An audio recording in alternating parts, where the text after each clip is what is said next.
Hello students, आज हम AC में सीआर सर्किट देखेंगे। सीआर सर्किट मतलब capacitor and resistance connected in series. Supply अपन देंगे ऑल्टरनेटिंग ईएमएफ सप्लाई। मान लिया अपन ने कैपेसिटर के अक्रॉस जो वोल्टेज है वो है VC, रेजिस्टर के अक्रॉस जो वोल्टेज है वो है VR। सप्लाई से जो करंट जा रहा है वो है I। अब हम जानते हैं Ohm's law, V = IR। Resistor के लिए लगाया तो VR = I × R।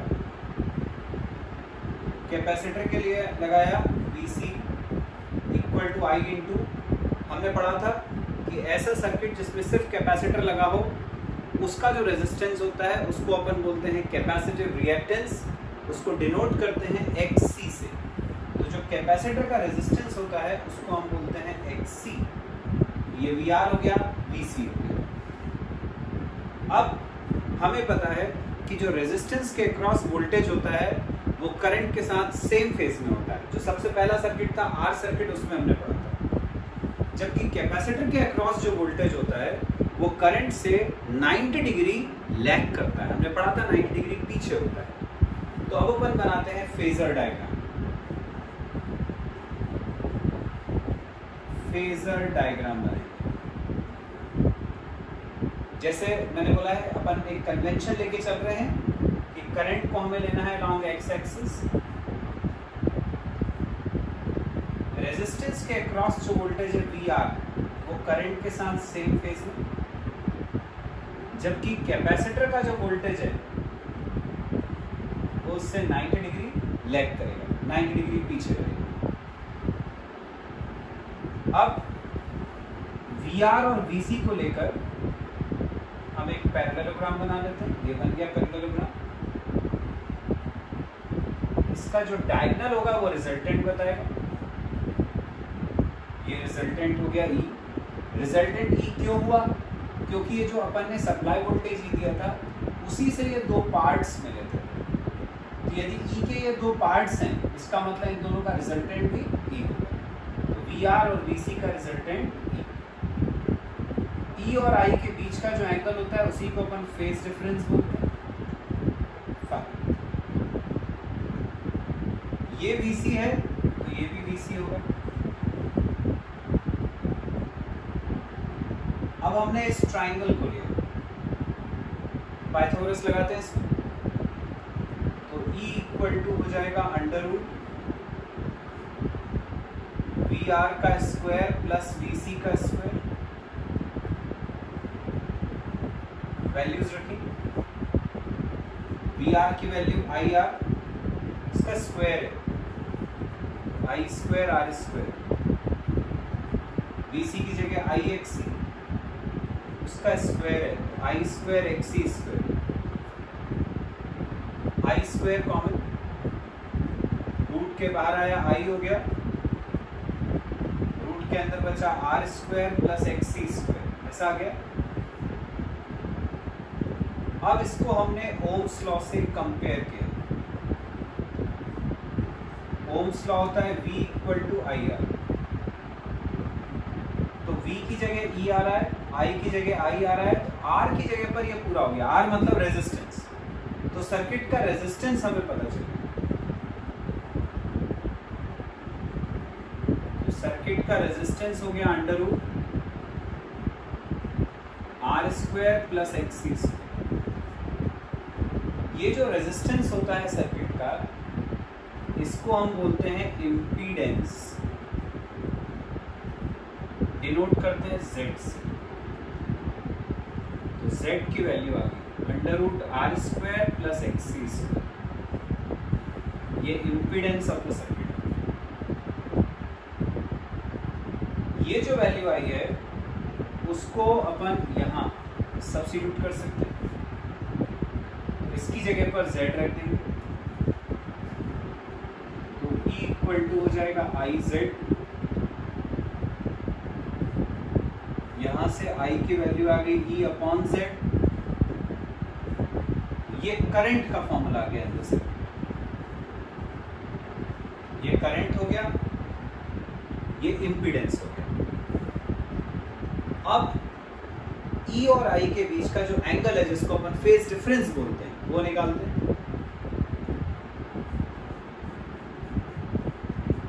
Phase difference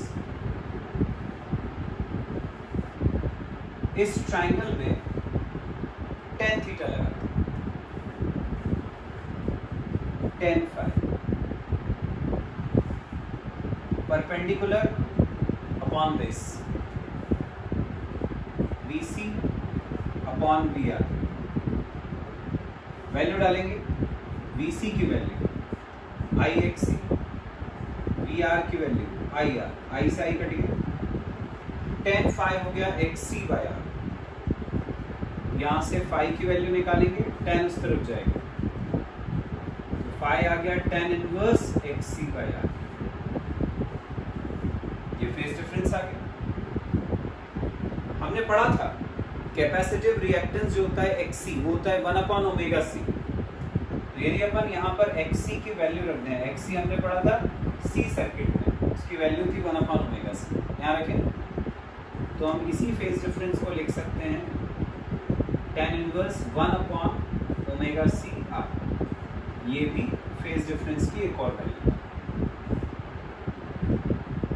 अब इस सर्किट में एक और चीज बची सॉल्व करने के लिए, वो है इंस्टेंटेनियस करंट।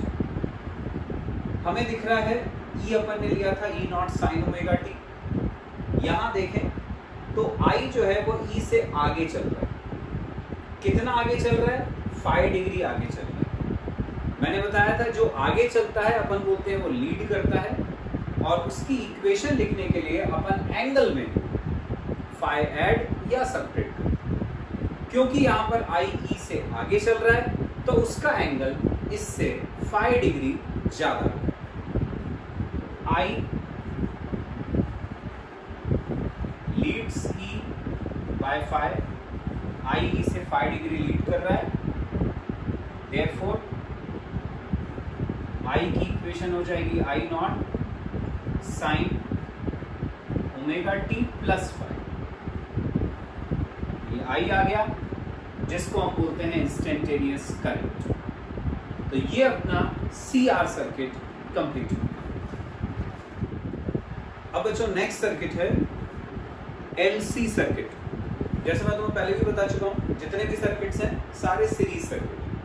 तो LC सर्किट मतलब एक इंडक्टर, ये कॉइल, एक कैपेसिटर, दोनों सीरीज में लगे हुए हैं। ये अपन ने ऑल्टरनेटिंग ईएमएफ सप्लाई दी, सप्लाई से करंट जा रहा है I, वोल्टेज अक्रॉस इंडक्टर मान लिया VL, वोल्टेज अक्रॉस कैपेसिटर मान लिया VC। VL की वैल्यू ओम्स लॉ से I इंटू R, इंडक्टर का जो रेजिस्टेंस होता है उसको हम बोलते हैं XL, इंडक्टिव रिएक्टेंस। कैपेसिटर का जो वोल्टेज है उसको बोलते हैं कैपेसिटिव रिएक्टेंस XC। ये हो गया VL और VC। अब अपन बनाते हैं फेजर डायग्राम। फेजर डायग्राम ये हमने लिया एक्स एक्सिस के डायरेक्शन में करंट, इंडक्टर के अक्रॉस जो वोल्टेज होता है वो करंट से 90 डिग्री लीड करता है। पढ़ा था अपन ने एल वाले सर्किट। ये हो गया इंडक्टर के अक्रॉस वोल्टेज, करंट से 90 डिग्री आगे। जबकि कैपेसिटर का जो वोल्टेज होता है वो करंट से 90 डिग्री लैग करता है। कैपेसिटर का वोल्टेज ये हो गया, करंट से 90 डिग्री पीछे। अब तुम्हें दिख रहा है कि ये जो दो वेक्टर्स हैं ये अपोजिट डायरेक्शन में जा रहे हैं। अभी तक क्या होता था कि एक ऐसा जा रहा है तो एक ऐसा जा रहा है, तो अपन ने रिजल्टेंट बनाने के लिए ऐसे पैरेललोग्राम बनाया, उसका डायगोनल अपन को रिजल्टेंट बताते थे। लेकिन इस बार क्या है, ये दोनों एक ही लाइन में हैं, एक ही लाइन में और अपोजिट डायरेक्शन में। जब दो वेक्टर्स एक्ट करते हैं on the same line and in the opposite direction, तो उनका रिजल्टेंट निकालने के लिए अपन दोनों को माइनस करते हैं। तो ऐसे अपन इन दोनों को माइनस करते हैं तो रिजल्टेंट आ जाएगा हमारा VL माइनस VC। ये हो गया अपना रिजल्टेंट। रिजल्टेंट जो है वो E के ही बराबर होगा क्योंकि E से ही अपन को ये दोनों मिले थे। VL माइनस VC होगा E के। तो E आ गया हमारा VL माइनस VC। वैल्यू रखते हैं। VL की वैल्यू IXL, VC की वैल्यू IXC। I कॉमन निकाला,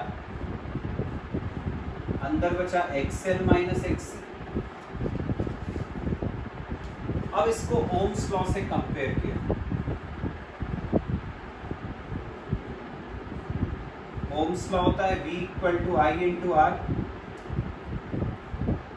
तो जो रेजिस्टेंस ऑफ द सर्किट है वो हो गया XL माइनस XC। अब ये जो रेजिस्टेंस है उसको फिर अपन बोलते हैं इम्पीडेंस। तो रेजिस्टेंस जिसको हम बोलते हैं इम्पीडेंस, मैंने बताया था जब भी एक से ज्यादा चीजें लगी होंगी इन द सर्किट तो अपन रेजिस्टेंस को इम्पीडेंस बोलते हैं। इम्पीडेंस जिसको हम Z से डिनोट करते हैं वो हो गया यहाँ पर XL माइनस XC। ये अपना इम्पीडेंस का फॉर्मूला। हमने इसकी जगह Z वापस रखा तो E इक्वल टू IZ या I की वैल्यू आ जाएगी E अपॉन Z। ये करंट का फॉर्मूला आ गया। अब जैसे अपन हमेशा निकालते रहे हैं फेज डिफरेंस निकालेंगे। तो तुम्हें दिख रहा है वोल्टेज E इस डायरेक्शन में है, करंट इस डायरेक्शन में है, दोनों के बीच का एंगल 90 डिग्री। तो फेज डिफरेंस आ गया। Phase difference phi equal to हो गया 90 डिग्री। ये फेज डिफरेंस की वैल्यू आ गई। अब क्या देखते हैं अपन, कौन लैग करता है कौन लीड करता है। तो तुम्हें दिख रहा है वोल्टेज ऐसा जा रहा है करंट से 90 डिग्री आगे, मतलब करंट वोल्टेज से 90 डिग्री पीछे चल रहा है। करंट पीछे चल रहा है मतलब I लेग्स E बाय कितना पीछे चल रहा है 90 डिग्री मतलब पाई बाय 2। अब हम I की इक्वेशन लिखते हैं। E की इक्वेशन ये थी तो I की इक्वेशन हो जाएगी I equal to I naught sine omega t minus pi by 2। ये करंट की इक्वेशन आ गया। फेज डिफरेंस निकालना था, इंपीडेंस निकालना था, कौन लैग करता है कौन लीड करता है, सारी चीजें अपन ने पता कर। तो ये हो गया हमारा LC सर्किट। अब बच्चों अपना लास्ट और सबसे इंपॉर्टेंट AC सर्किट है LCR सर्किट। इसमें तीनों चीजें लगी हैं इन सीरीज, इंडक्टर, कैपेसिटर और रेजिस्टर इन सीरीज। वही alternating EMF supply E equal to E naught sine omega t. एक एक करके अपन तीनों वोल्टेजेस लिखते हैं। Voltage across inductor VL IXL, voltage across capacitor VC IXC, voltage across resistor VR equal to IR। तीन voltages हो गए। फेजर डायग्राम बनाएंगे। फेजर डायग्राम, ये करंट जो अलोंग एक्स एक्सिस हो गया,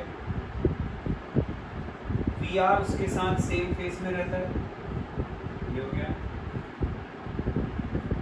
VL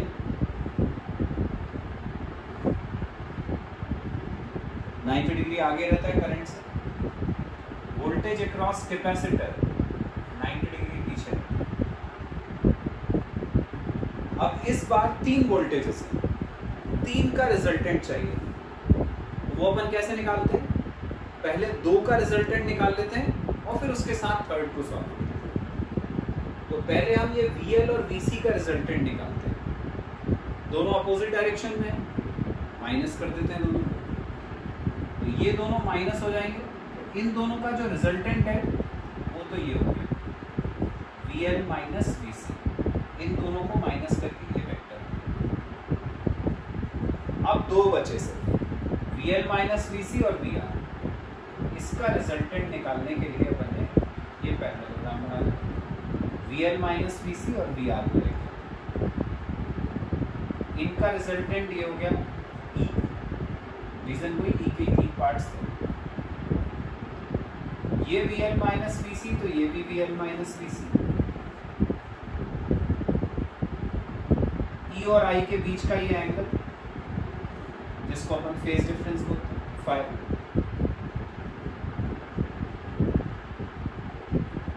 इस ट्राइंगल को मैंने ABC नाम दिया। इस ट्राइंगल ABC में लगाता हूं पाइथागोरस। तो E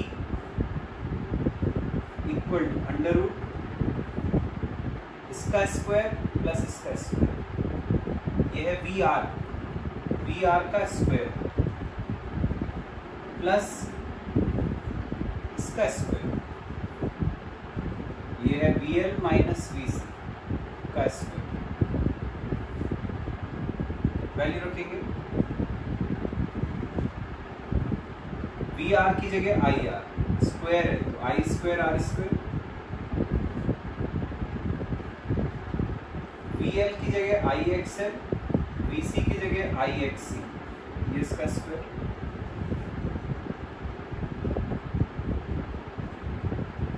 ये हो गया under root I square R square plus, यहां से I कॉमन, स्क्वायर है तो I के ऊपर स्क्वायर आ जाएगा, अंदर बचा XL माइनस XC का स्क्वायर, ये I स्क्वायर रूट के बाहर जाएगा तो I हो जाएगा,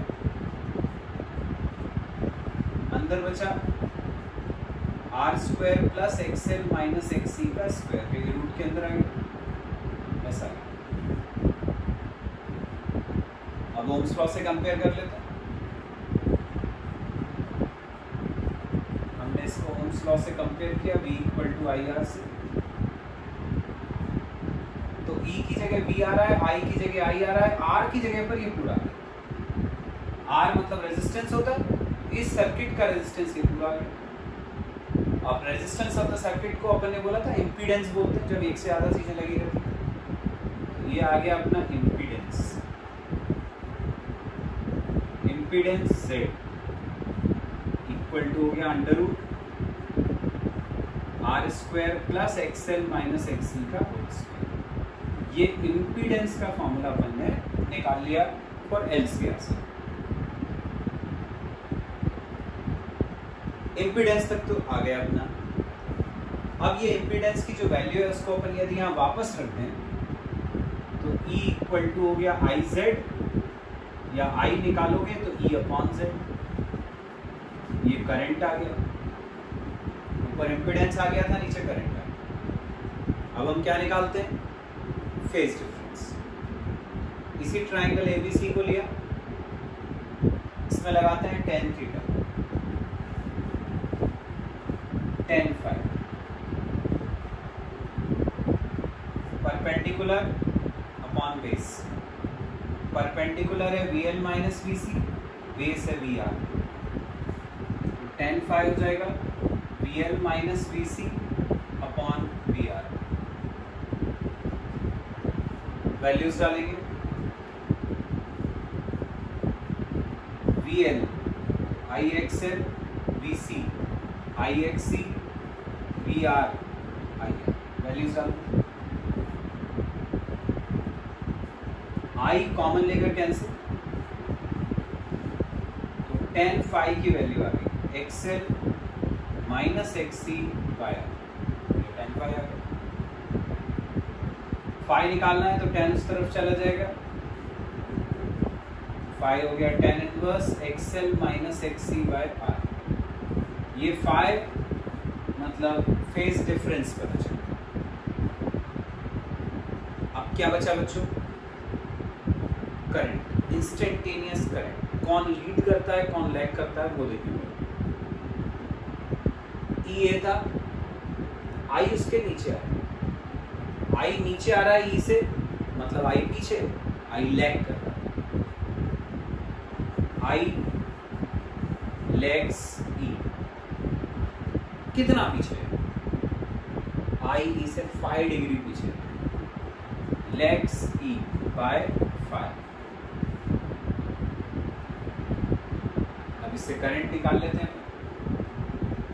आई हो गया आई नॉट साइन 5 डिग्री पीछे है, ओमेगा टी माइनस 1। ये करंट आ गया। करंट, फेज डिफरेंस, लैग और लीड, इम्पीडेंस, सारी चीजें अपन को पता चली। तो ये बहुत इंपॉर्टेंट सर्किट था अपना LCR, ये कंप्लीट।